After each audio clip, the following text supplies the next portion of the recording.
I'm back as promised. My name is Destiny. I created a self-guided syllabus called Veneration of African American Culture and Tradition. It's going to be available in the description box maybe, and if not, then the comments.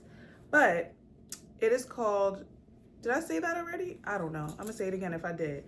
Veneration of African American Culture and Tradition, Do the Knowledge. So the two main texts in Theme 1, which is the South Got Something to Say, that I truly enjoy. And again, I use text to discuss any form of media, literature, music, film included. The two texts are Their Eyes Were Watching God by Zora Neale Hurston, which was published in 1937, and Baduism by Erykah Badu, which was published 60 years later.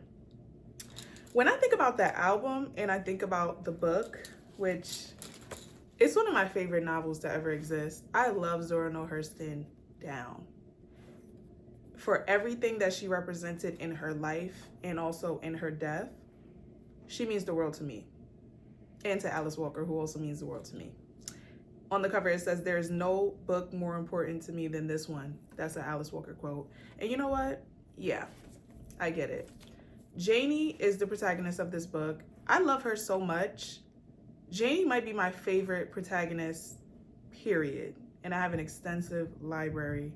I read a lot of books, but Janie might be my favorite. I feel like spiritually, Janie and who Badu portrays in Baduism are the same person. And I'm going to get into why. So, first of all, we know that Janie has a close connection to her grandmother. Her parents are not in her life. And her grandmother's concern is that she's aging and she wants Janie to have stability in her life.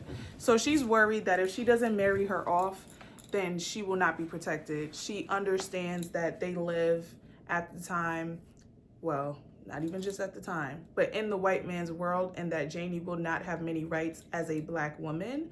But if she attaches herself to a man, especially a man with something, land, a job, specifically land and a job, she will turn out all right and she can die peacefully. So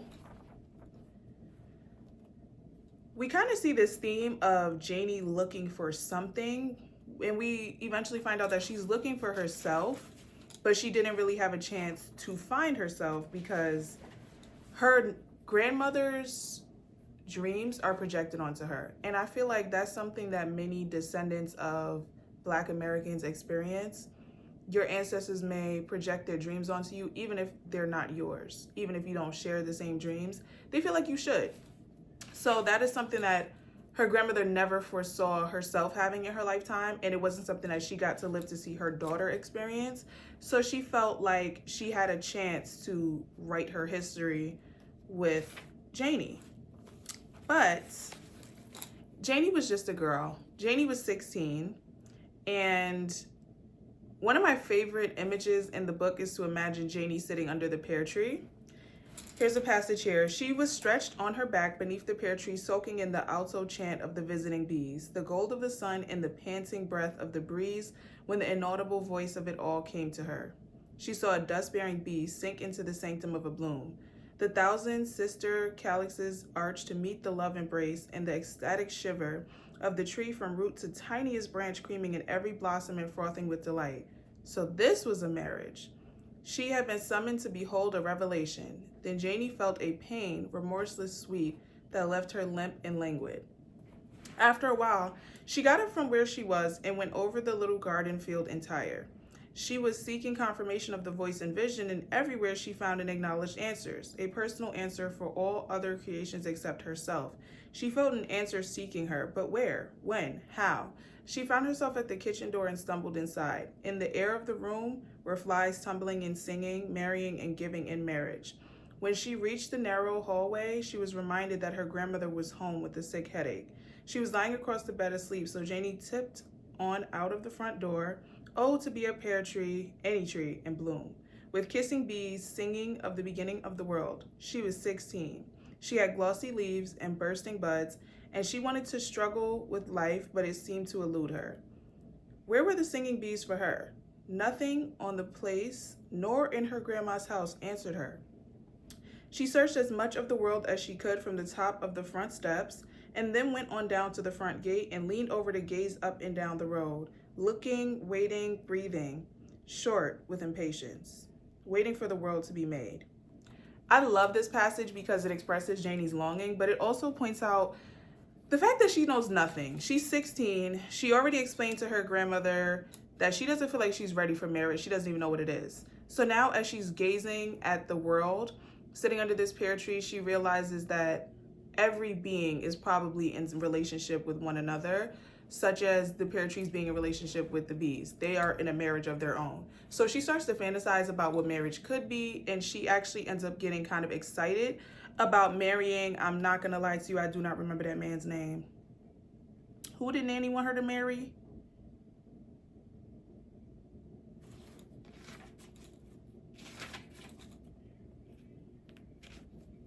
She said, I don't want no trashy nigga. Chill. No, Johnny Taylor was who her grandmother called her kissing. But she want, oh, Logan Killix. Logan was Janie's first husband. Logan wasn't really a bad dude, but he had expectations for Janie that she was just never going to live up to. Janie was living her life. She said, listen, this is the life that my grandmother gave me. I got to sit under that pear tree and gaze at the world. I'll cook you a dinner, but you want me to be cutting logs and helping you with hard labor? I don't know nothing about that. Please. And he was not feeling it. He was like, oh, my ex-wife used to, I'm not your ex-wife. So Janie had to get up out of there. As she should.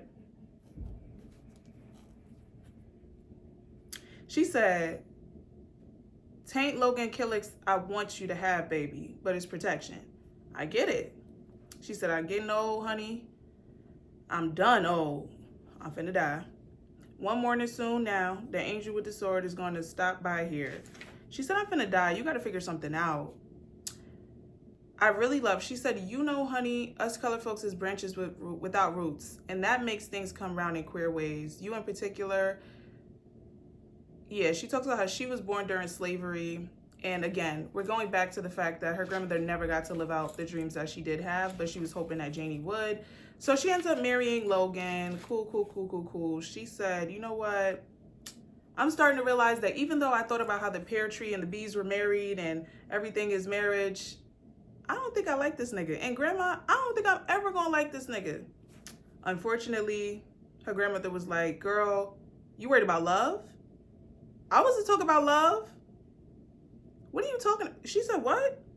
So he don't slap you, he makes sure you eat, and he's doing what he's supposed to do, and you talking about his crusty feet and all of this stuff? It's not about that. I don't care nothing about that. And Janie was like, well, I do. At the end of page 25, it says, she knew now that marriage did not make love. Janie's first dream was dead, so she became a woman. Ooh. Damn. This is a really good chapter. Chapter 3 really exemplifies exactly what Janie was feeling. She was literally waiting for love to come to her. She's like, I married the guy. I'm doing what my grandmother said. And I expect if I'm going to be married to someone that there will be love there. What a silly girl she was, you know? She said she could see no way for it to come about, but Nanny and the old folks had said it, so it must be so. Husbands and wives always loved each other, and that was what marriage meant. It was just so. Janie felt glad of the thought, for then it wouldn't seem so destructive and moldy. She wouldn't be lonely anymore. And Janie's loneliness is a theme throughout the text. And it doesn't matter how many people are around her, she still feels lonely because she's not living her life the way that she wants to. Which is freely, which is not being bound to anyone, which is being allowed to explore nature and herself, to share her thoughts and have companionship with somebody who values her for her thoughts. And the men in this text are just not that. I am about 150, well, I might be lying. I'm about 100 and something pages in. I just got to, and this is like my third time reading this book, but I just got to when TK comes in and he's wooing her and we're all rooting for it. It's like, yes, this is when she finds love, but we know he raggedy and we know he's the scammer. So just waiting on the other shoe to drop. But anyhow, Janie went on inside to wait for love to begin. I love Janie. We know that she doesn't end up with Logan. She ends up meeting Joe Starks, who also had a slick tongue, wooed her, and then brought her to Eatonville. And we know that Zora Hurston, the author, is an Eatonville native. I think it's How It Feels to Be Colored Me. I also have linked in the syllabus if you want to learn a little bit more about her Eatonville upbringing and who she was as a person and how Eatonville really shaped who she was as a writer and how she presented during like the Harlem Renaissance and any situation that she was in with other Black creatives. That was the biggest tension that a lot of Black creatives had with her, because they felt like she came from this fanciful world in which Black people were allowed to just be Black people and govern themselves. And now she's entering spaces where Black people have been oppressed for centuries. And it felt like some of the things that she was writing and some of the things that she was saying were a denial of their existence. But I feel, from what I've read and seen about what people have said about Zora, that they were denying her existence because they had never experienced what sounded like utopia, which really wasn't. That being said, once she marries Joe Starks and they are living in Eatonville, he finds himself to be mayor, and he wants her to just be a helping hand. He wants her to help build his empire, and that's really the only purpose that she serves. In the text, we learned that Joe is jealous of the way that men look at Janie. Janie has beautiful long hair. She's bad. I mean, they had Halle Berry play her in the movie. So that's what I be seeing when I'm reading. So Mayor Starks kept her in that store, working hours and hours. And he made her wrap her hair up, because there was one scene where she was in the store working and Joe Starks says that he saw a man pretty much playing with her hair, the tail end of her hair, and Janie never noticed. And ever since then, he told her, you need to wrap your hair up. You can't just be in the store with your hair hanging.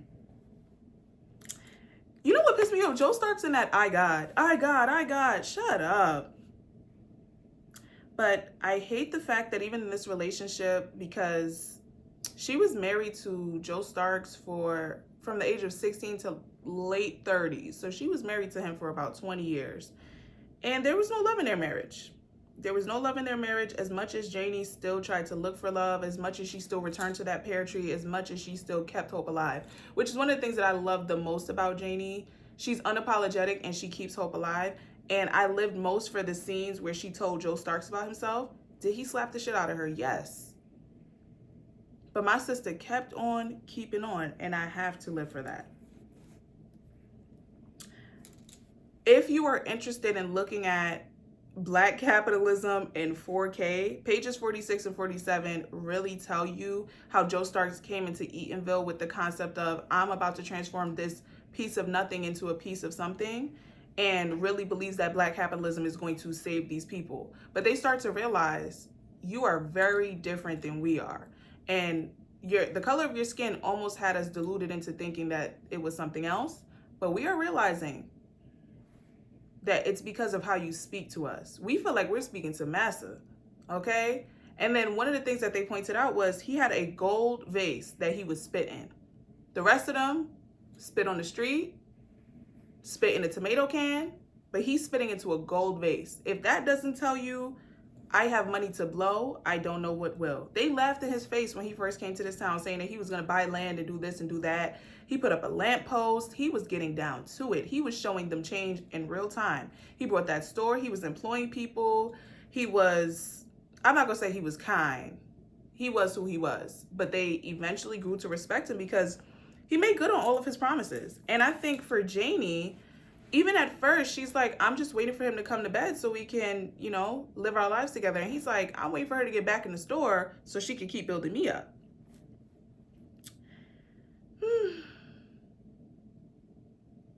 He said, I told you in the very first beginning that I aim to be a big voice. You ought to be glad, because that makes a big woman out of you. A feeling of coldness and fear took hold of her. She felt far away from things and lonely. So again, we see Janie's loneliness, even in her marriage with Joe Starks. I really have to think back, but if she was married to Logan Killicks, was she married to, am I misremembering? If she was married to Logan Killicks, did she get that annulled? Was that a thing? I really have to look into it, because then next thing you know, she married to Joe Starks. They got their family going. But yeah, Joe Starks was a black capitalist. He really didn't care nothing about Janie. He just cared about building up that store. And I love when it said Joe never told Janie how jealous he was. He never told her how often he had seen the other men figuratively wallowing in it as she went about things in the store. So Janie's in her own world, minding her business, doing her thing. She can't help that she bad. But Joe mad. Joe Starks, Jody, whatever you want to call him. I ain't like the man. He remind me of a few people. You know, when I think of him, I think of Donald Glover in The Color Purple. Just that like the incredulousness of it all, shut up. I don't like him.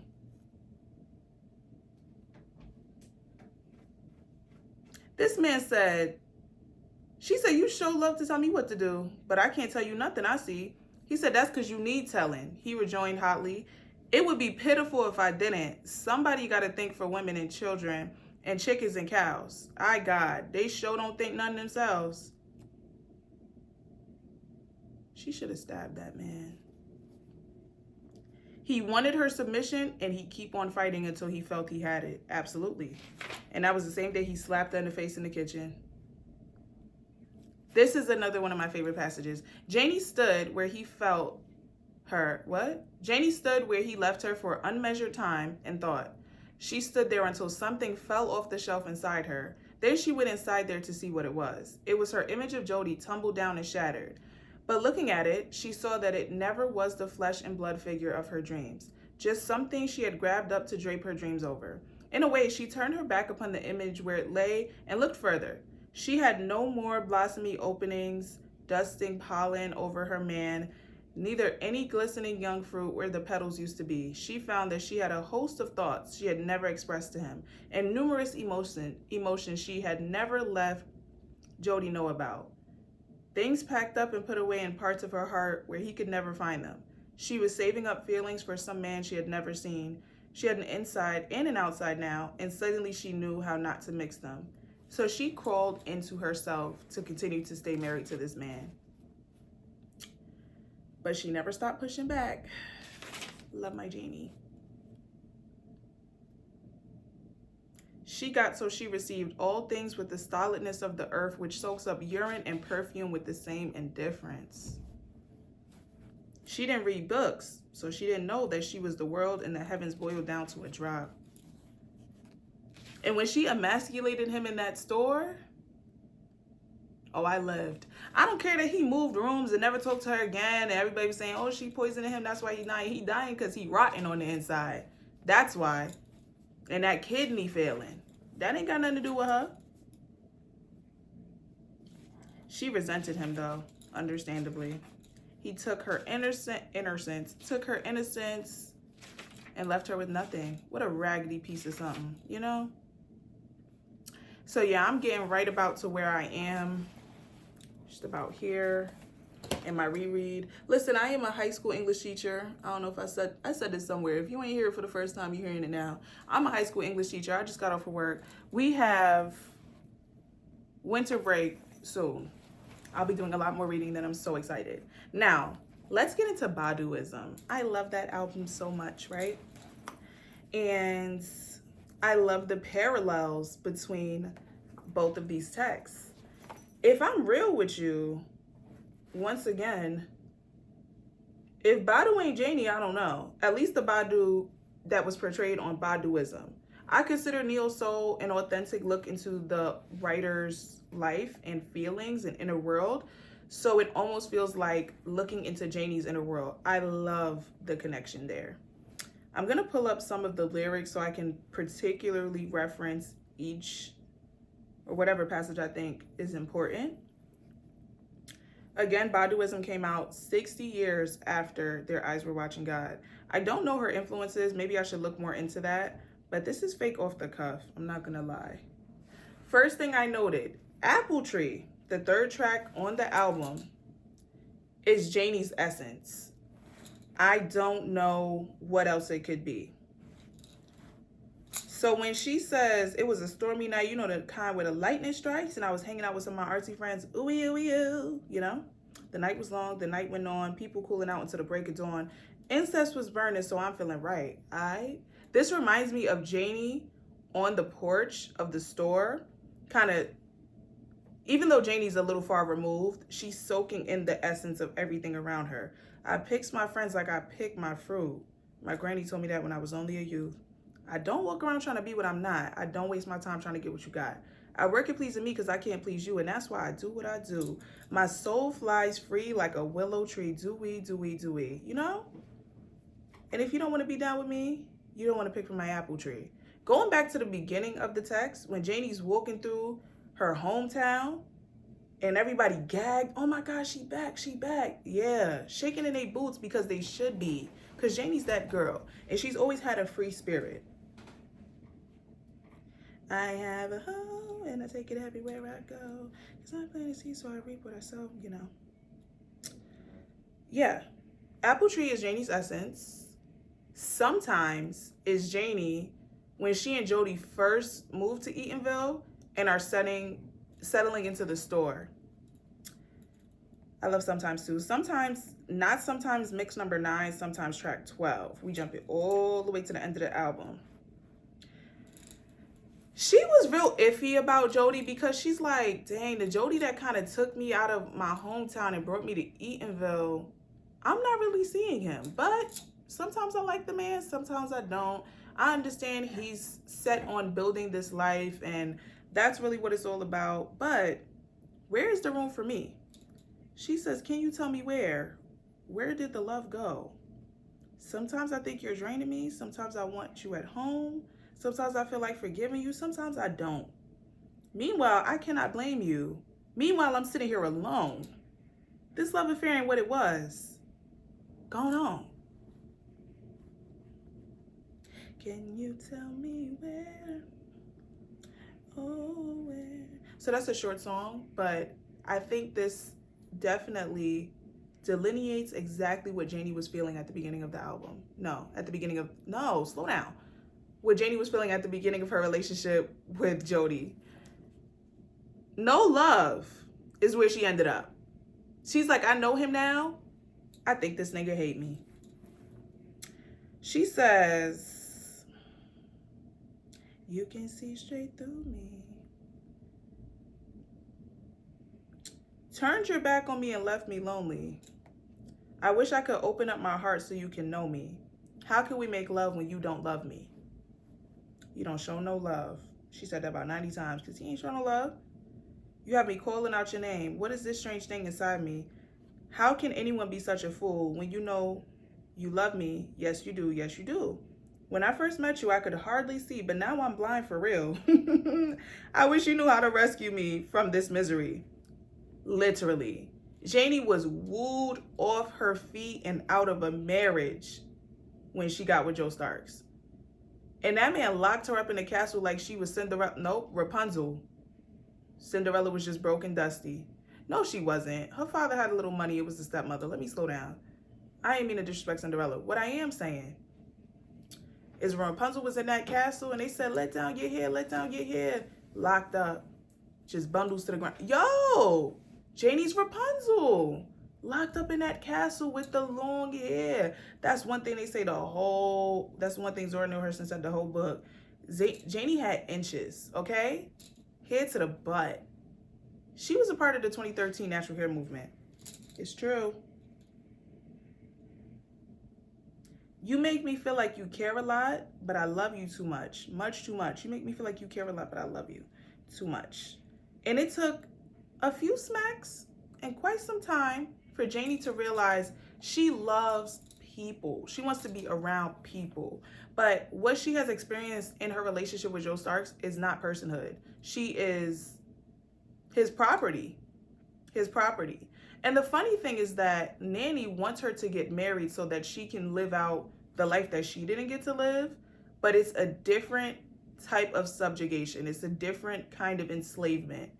And I don't think that her grandmother was ever able to actualize that because she wasn't married. So she really didn't know what she was pushing Janie into, but we know, and Janie eventually knows.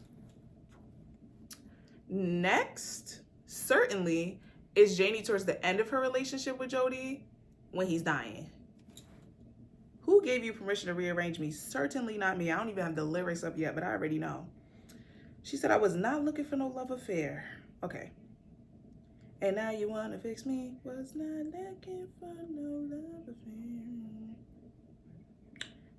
And now you want to mold me. I wasn't even looking for a man. My grandmother done forced me to be with somebody. Then I'm with my fiance. Looking at me mad confused.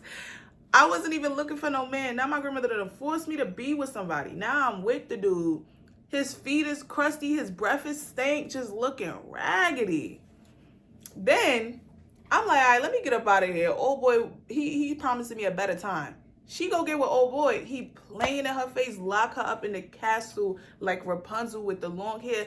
Then, matter of fact, told her she can't even have the hair down. You understand what I'm saying? Worse than Rapunzel, because, wait, no, didn't they cut? I don't know. I think I'm thinking about Frozen now.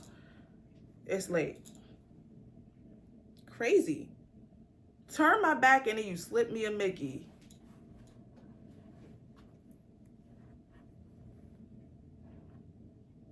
I know you're trying to get creative with my love, and that's alright, but you try to get a little tricky.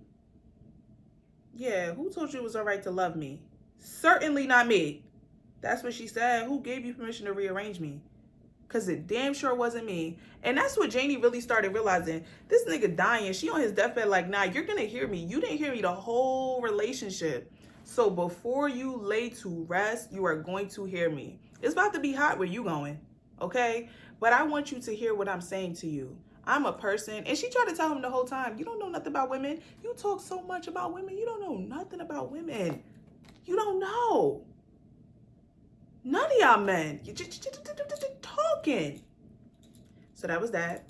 Now, the last song that I'm going to reference and compare to Janie's experience in Their Eyes Were Watching God is 4-Leaf Clover. 4-Leaf Clover is where I am in the text right now. I may look back at this. I may have a part 2 to this and be like, you know what? I finished the book and I'm realizing there are some more connections to Baduism. But where I am right now, which is like page 120, 4-Leaf Clover is Janie after Jody dies and she started her relationship with Tea Cake. She is on cloud 9. She's very skeptical. She like, I don't know, this man might be trying to scam me. I'm getting a little older. He's 12 years younger than I am. Maybe he just want my money. And then, is it Hezekiah? Hezekiah tells her, listen, Janie, that man ain't worth a damn. He ain't got a pot to piss in or a window to throw it out of. And if he did piss in that pot, he might throw it on you. I'm just saying, watch your back. I ain't never heard nobody say he stole or nothing. I'm just saying, don't trust him. And Janie's like, okay, well, I'll see. Janie always gonna march to the beat of her own drum. So she really did have to learn this lesson the way she had to learn it. And let me say something. Tea Cake is a love bomber. I'm not gonna say Janie had to learn no type of lesson. I love her optimism. I love that she still was giving love a chance. And I hate the fact that Tea Cake was who he was. That raggedy somebody. Let's look at the lyrics for 4-Leaf Clover.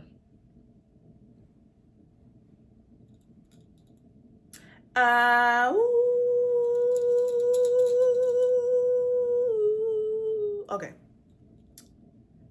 Touch a 4-Leaf Clover. Maybe we'll get over. Trying love might come your way. She said, you really gonna have to wish. Pray to the Irish gods and hope that I give you a morsel of my time. That's what Janie was on. Here I am on a cloud. If you want me, take the chance, try love out loud. As I drift through the sky, shooting Cupid's loving arrow, you just might try. So don't miss, baby. Take your time. You've only got one chance. Yes. So this, I think, to me, reveals themes of skepticism when you're entering a new phase of your life and when you are opening yourself up to love, which is exactly what Janie was going through. She wanted to give Tea Cake a chance. She was feeling childlike. He brought back that feeling of being under the pear tree and exploring in the field. They're fishing at night and cooking the fish on the spot. She's making him cornbread. He made a little joke about him being a player and she packed him up that night. He came back the next morning and said, I came back to show you that wasn't just my nighttime thoughts because you said I'm just talking crazy because it's nighttime. It's morning now. I got the strawberries. What you want to do? She said, come on, let me cook you some breakfast. He said, I got to go to work. This nigga's a love bomber. Are you kidding me? Like the wind, I am free, going places, being things I want to be. To settle down is oh so hard, but I will grant you that one chance. So pick the right card and don't miss it. Take your time. You've only got one chance. Ooh wee, ooh wee, you. That's what she said. Touch a four-leaf clover. Maybe we'll get over. Try and love might come your way. That's what she said. Free as a bird. I can't sing. To catch me is to catch a leprechaun. Yeah. Janie said, catch me if you can, tea cake. And he did. All right. That's all I really have to say about that. If you are interested, once again, please check out the syllabus. I love it so much. I'm really enjoying teaching myself at my own pace. My pace right now is kind of crazy. I'm planning a lot of things at school. I'm moving. I'm getting married. I'm learning to drive. I really picked the time for this, huh? But it's always a time for education. I'm just saying. So even if you're busy, like I said, take what you can, leave what you can't. Okay? So for me right now, looking at Their Eyes Were Watching God and Baduism is working for me. I'm about to jump into Sula after this. I was listening to a little bit of D'Angelo's Voodoo this morning, and what else was on there? I don't think Stevie Wonder is on that part of the syllabus, but he is on the syllabus. So if you are interested, please follow for more. Check out the syllabus, teach yourself some things, and maybe once you read the text, you can come back and see if you see what I'm saying and see what I'm seeing, and just think about it a little bit. This is just to stimulate thought, start a conversation, and enjoy literature and also Black history. Zora Hurston was a novelist, folklorist, and anthropologist whose fictional and factual accounts of Black heritage remain unparalleled. Do you hear what I'm saying to you? Unparalleled. I did not recommend Dust Tracks on the Road. I think I didn't love it.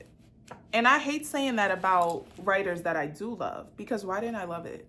But I do have to give it another chance. I was going through some stuff and I was trying to read that. So just a thought. Dust Tracks on the Road if you want to learn some more about Zora Hurston from Zora Hurston and how it feels to be colored me, which is also linked in the syllabus. Maybe I will add Dust Tracks on the Road to the syllabus. Oh, Dust Tracks on a Road. My bad. I'm looking at it. But yeah. And also, I want to show off my library really quick.